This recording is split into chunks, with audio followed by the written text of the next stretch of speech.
But I think there's something else going on too, which is the way that energy gets priced doesn't include a lot of pollution costs.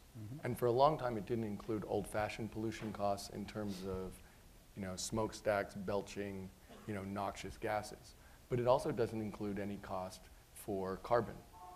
And so if you talk to people who are, bent on fossil fuels, what they really want to do is look at a commodity price that doesn't include a lot of the costs. And they're going to fight really hard to keep that cost. I mean, I like to say we want the cheapest gasoline in the world, and we don't care what it costs to keep it cheap. And that's really true. People don't, that is the biggest fight, is to include all of the costs and get rid of, because people are going to talk about subsidies without taking into account the fact that basically they're going to take all their garbage and put it in your yard and say, gosh, it's really cheap. The greatest story I've heard that makes Tom's point is, if you're an American and you're driving down the street and you've just had a burger and fries, you roll down your window, throw the bag out into the street, the cop's going to pull you over and fine you. If you're a dirty energy company driving through the American economy and you spew out smoke and soot and carbon, there's no policeman that's going to pull you over and fine you for that. You don't have to pay for that litter, even though as an American citizen driving down the street, you have to pay.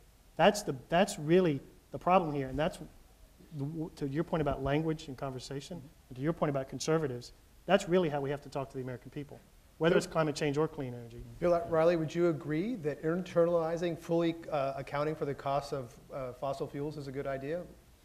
Yes, absolutely. And I would also agree that, that finding a way to price carbon is where we're going to finally have to go.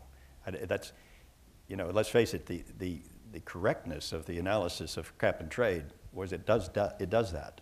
That is exactly what it does. It was called a cap and tax, but you are finding a way to internalize the cost when you have something like that.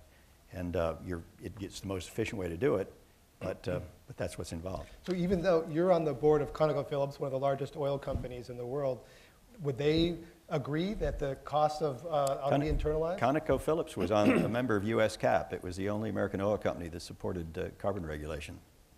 So they're fine with it. And do they think that there will be a price on carbon at some point? Everybody does.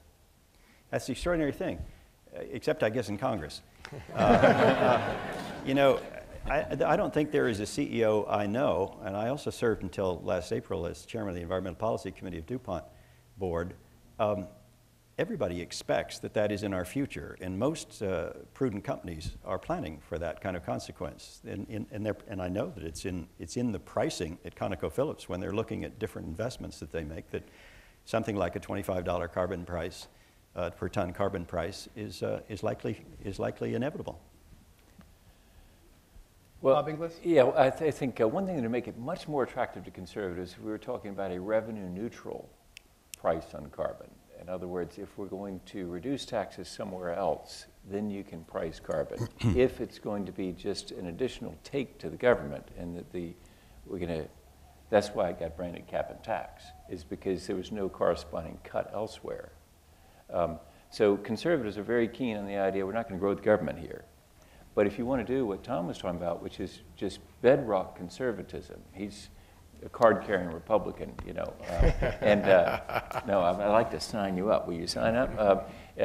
He's not, I don't think. But anyway, but we'd like to, I think this is really a deliverable that conservatives must make in this process, is that we're the people who generally are saying to the progressives, there's no such thing as a free lunch, quoting the title of Milton Friedman's 1975 book by that name. And so, because, quite often in Congress, it used to be when, I remember when the other side that controlled the House, there's quite often somebody would stand up to speak and they say, the question is not whether we can afford to do this, the question is whether we can afford not to do this. And of course, all conservatives go, oh my gosh, can you believe the person just said that? But here, we're now in a position, we need to be the ones that deliver this news that we're already paying the full cost of coal-fired electricity. It's just you don't pay at the meter. We pay all right, unless you believe in the tooth fairy, Santa Claus, and that there is such a thing as a free lunch. It's just not the case. You're paying right now the full cost of coal-fired electricity. Let's pay at the meter. And then you can have transparency and you can have free enterprise deliver the solution, especially if we do it in a way that doesn't grow the government. So that we either return the money in the form of dividend to population or reduce taxes elsewhere. Then I think conservatives would say, yep, that's a tune we know.